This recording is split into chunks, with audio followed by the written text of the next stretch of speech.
If you're a guy over 40 and you feel like you can't lose weight, you're storing midsection body fat, the belly keeps getting bigger, but you keep looking softer and the scale is going in the wrong direction, then this video is going to help you. I've worked with over 1,000 clients, and what I've seen is that guys over 40, the amount of free testosterone that's available to you is not optimal. And I also see elevated cortisol, the stress of family, work, and constantly on the go. And our modern lifestyle is increasing the hormone cortisol. And what that's doing is that is signaling your body to burn muscle, and it's signaling your body to store midsection body fat. Think love handles around the midsection. So that cortisol is high and testosterone is suffering. But I'm a big believer in that the body's natural state is health. It'll always move its way back towards health and right the ship if you just have the right inputs and the right lifestyle factors. We want to do these first because it's your foundation. So I'm going to break down 5 things that you can do in order to reverse this cycle, to burn that midsection body fat, to start adding some muscle tissue, and do it with more energy, feeling your best, and get in some of your best shape ever with the body comp that you desire most. Mistake number 1 is thinking that fancy beats effective. So the 2 scenarios we have are low available testosterone and high cortisol, high stress hormone. And these fancy protocols for restricted eating, time restricted eating, or fasting are only driving this cortisol even higher. When you skip meals, your brain is looking for food, it's looking for nutrients for survival. And so you get hyper focused on finding food. This may help feel focused if you're doing a work task, but it is driving cortisol higher. Not eating is a stressor. Not eating is signaling breakdown. So that means breakdown of muscle tissue, holding on to body fat because you need to run from a tiger. So instead of all these fasted, time-restricted eating protocols, I recommend the simple solution of just eat a great breakfast. It doesn't matter if that breakfast is early in the morning or just whenever you get hungry in the morning, but have a quality breakfast. What I found with guys over 40 is they have a family, they have a high-level job that's demanding, and the reality is, yeah, it's easy to skip breakfast because your mornings are busy, but I would tell you that that is the one meal that you can control every day. You're at home, you know what's going to go into that meal, make it simple, not fancy, get a good amount of protein in there, and that allows you to start the day off on the right foot. You may have a work meeting at lunch. You may have a dinner meeting with clients. You can't control those meals. So having a really solid breakfast, something simple, meat and nuts, or Greek yogurt with a scoop of protein powder mixed in and some keto granola, something that gives you a 40-50 gram hit of protein in the morning is going to give you a good jump start on the day. It's so much easier to meet your protein goals when you start out with a good win in the morning than it is to try to play catch up later in the day. Use this meal to not only fuel you and feel your best, but also to have a win early in the first part of the day. Because when you have a great breakfast, it's like this lead domino. It leads to more healthy choices all day long. This also helps out big time because you don't show up to lunch starving and end up overeating. It's a lot like grocery shopping on an empty stomach. You show up to a meal starving, you're going to eat a lot more than you normally would, and those portions get blown out. The other side of fancy beats effective as it relates to meeting those stress hormone needs and meeting your testosterone needs is that I have some clients that want to just say, I wish I could just stop and cook some meat, some veggies, and some potatoes for lunch. And we aren't always given that amount of time to get fancy with our meals. Effective is what works. So have a rotisserie chicken in the fridge. The meat is already pulled off of there, and you just roll it up in some lettuce leaves, add some nuts for some healthy fats, and get on with your day. Simple, effective, nutrient-dense food is going to beat fancy all day long. And when you eat healthy, nutrient-dense food for the first meal of the day, the second meal of the day, and then again at dinner, you're building a steady blood sugar level throughout the day. This is going to help your body burn more fat, fight cravings, have a better mood, have more energy. And that quality nutrient-dense food is going to keep the stress hormones down because you have enough nutrients to say, hey, we're in abundance. Let's build muscle and burn fat. It's the opposite of, hey, we're in scarcity. Let's burn muscle tissue for energy and hold on to body fat. And it's going to give you those raw materials that help maximize your hormone levels, your testosterone levels. Because see, if testosterone is suffering, again, it means your body is in scarcity mode. We want to be in a mode of abundance, lots of nutrients, low stress hormones. That is what's going to get your testosterone working at its best. Mistake number 2 is thinking you need an hour of training like you did in your 20s. So if you're over 40 and you're having trouble changing body composition, I see a lot of people just doing more cardio, staying in the gym for an hour, getting too sore and they can't train the next day. And the reality is that if you have a quality nutrition plan and you train 3 days a week with weights, a 30-minute weight session is much better than trying to get in there for an hour and destroy yourself. Minimal effective dose. You get in, you train with intention, you fuel up accordingly after the session is over, and that's what's going to give your body the stimulus to grow, adapt, and change, so to build new muscle tissue while not driving up the cortisol, the stress hormone, too much. Instead of doing the endless hours of cardio, just keep in mind that 1 or 2 sessions a week are great if you love cardio. It's good for your heart health. Keep those sessions in there, even if they're only 20, 30 minutes. That'll help give you that cardio base, but not overdo it, because too much cardio can suppress those testosterone levels over time. So instead of training more and beating yourself up for when you can't get in there for an hour, just focus on getting a great 20, 30-minute session. That's better than no sessions at all, and it's just enough to give you the stimulus you need to grow, adapt, and change, become stronger, and to build your fitness levels without overdoing it on the cortisol. Once you get a couple weeks where you're doing 3 days a week for 30 minutes, if you want to bump it up from there and things are going good, then you can evaluate it at that point. But a lot of times it's minimal effective dose, get in, get out. In your 40s, that's what's going to help you drop the body fat and keep the muscle that you want to get that ultimate body composition. Mistake number 3 is not taking into consideration stress management. So this is going to cover a couple different protocols here. But if your testosterone is not where it wants to be, especially that free testosterone, it means your cortisol levels are likely high. You're likely in a stressed state. You're eating too much ultra-processed food, and you are not getting enough time outside.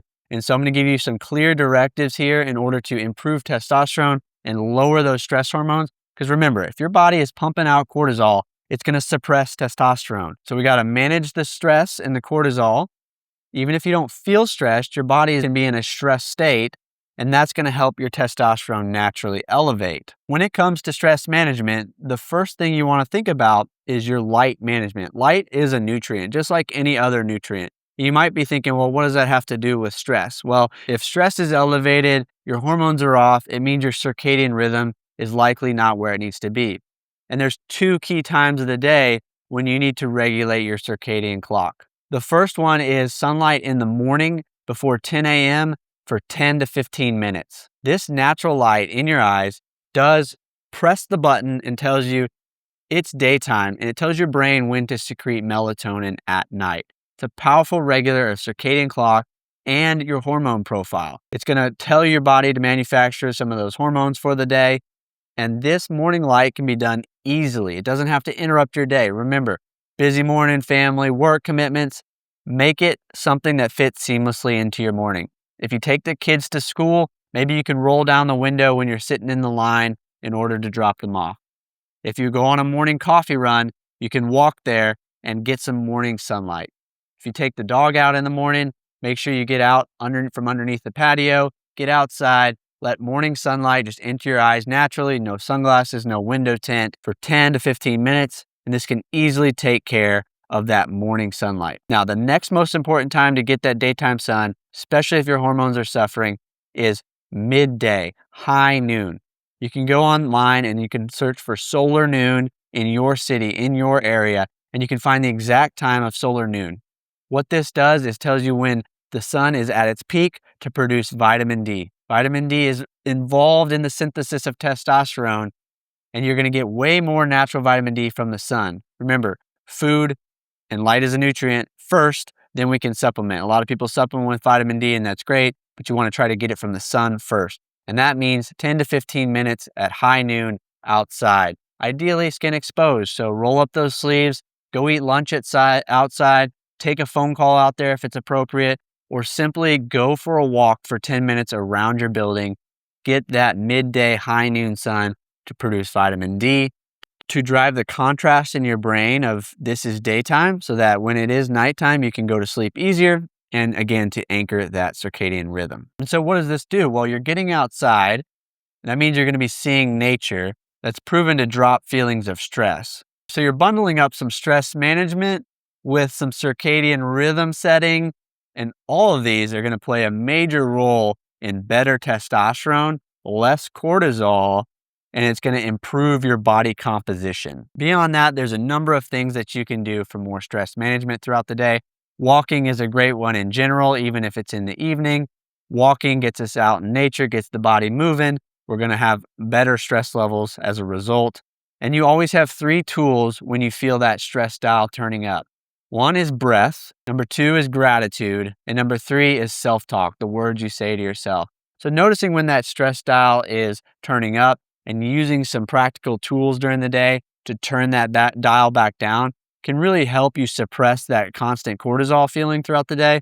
And again, it's going to support better testosterone, better body composition, and overall better well-being. The 4th mistake I see is not enough protein and too much processed junk. If you feel like you're doing more in the gym, longer cardio sessions, and you're watching your calories, but you're not aware of your protein intake, you're really going to be spinning your wheels when it comes to body composition. So my number 1 recommendation here is to make sure you're getting at least 30 to 40 grams of protein at main meals. I see a lot of people just eat carbs at their meals, and it's really setting them up for failure during the day. If you just eat carbs by themselves, you're going to have a big blood sugar spike, and then it's going to come crashing down. Your energy is going to dip, you're going to feel fatigue, you're going to feel moody, and then overall you're going to run out of fuel. You're going to want to eat more. You're going to be craving more, so you're going to be snacking constantly throughout the day. But if you have that protein present in the meal in a major way, a major smart portion of protein, that's going to keep blood sugar stable, and that's going to mean that you have steady energy levels. You're focused, you're driven, you have what you need to support muscle tissue and to support your brain. This is going to give you more energy, and it's going to give you more satiety. So you're going to be able to go longer between meals, and overall helps you eat less during the day, but meet your nutritional needs. That's crucial. What this 30 to 40 grams of protein at main meals does is it keeps your blood sugar stable and keeps your insulin system running smoothly. And this is going to pay off big time for less stress, less cortisol, and better testosterone levels. And you have to meet those protein needs. It's the biggest lever you can pull on if you want to see more muscle, see more definition, and drop that belly fat around the waist. The other things I recommend here as you're adding in and making sure your protein is optimal is that just cut out liquid sugar. Just avoid it. This is going to throw blood sugar for a major loop. Don't go low carb, but don't get too many carbs either. Include the right kinds. Carbs from quality sources can reduce cortisol levels. And so that's going to help you with testosterone, help you use more of that testosterone that your body has. So focus on those carb sources from good, clean, quality foods, the way they come from the earth, if they would rot or spoil. And that means things like fruit, potatoes, rice, beans, your good whole food quality carbs. If you do this and you create balanced meals that have enough protein, that include quality carbs, they have healthy fats, they have some veggies for fiber, and you're eating 90% whole, real, minimally processed foods throughout the day, again, you're going to signal abundance. You're going to have nutrient density. This is what's going to help improve your testosterone levels. This signal of abundance is also going to drop your cortisol, the stress hormone, because, hey, we have the fuel we need. We have what we need to repair and build muscle tissue. So let's do it. We don't have to be in starvation mode anymore where we're holding on to body fat and burning muscle for amino acids. That is where you get stuck, and that is where you constantly reduce calories, but you don't see any progress and you feel like dirt. Mistake number 5 is not enough sleep. If sleep falls too low, you're going to be moody and irritable the next day, but most of all, you're going to have higher elevated cortisol levels, more of the stress hormone. That is going to suppress your testosterone right off the bat.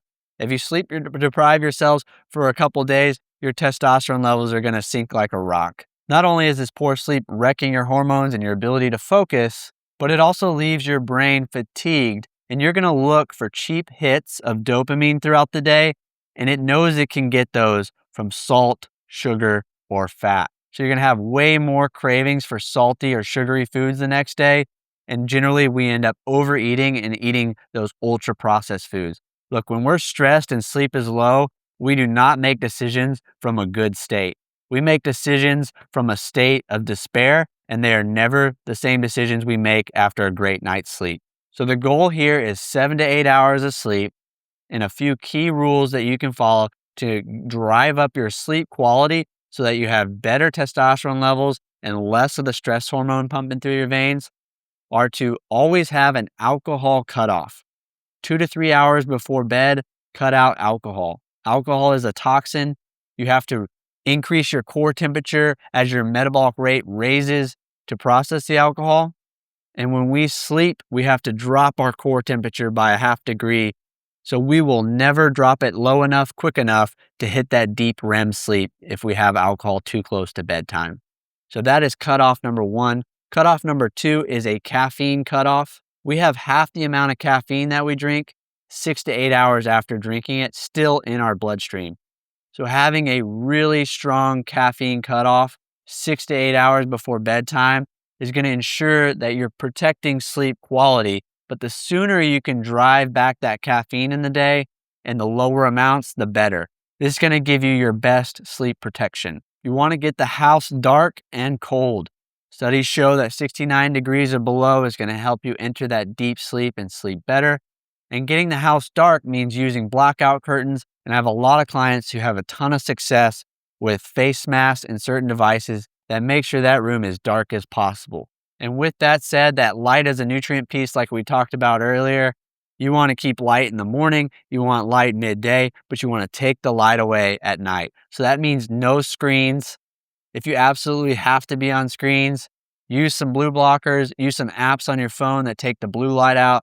But if you have that blue light within 60 minutes before bedtime, it's really going to disrupt your sleep quality. So having a cutoff for screen times is going to help you wind down and sleep better. And then maintaining a consistent morning wake-up time, even on weekends, is what's going to help you drive that circadian rhythm like we talked about to really make sure that you're keeping the stress hormones down. You're managing your blood sugar and insulin throughout the day. That helps you build muscle and burn fat, and that you're maximizing your testosterone and you're using that testosterone efficiently. And once you implement habits and routines around these, you're going to see your body composition start to change. The midsection is going to start to drop. The waistline is going to go in, and you're going to be seeing more definition, more muscle, and that is what I want for you. Total body recomposition. And you can do it at any age. Now, where do you start? Maybe you just choose one of these this week and start optimizing around that. You can get into the others later.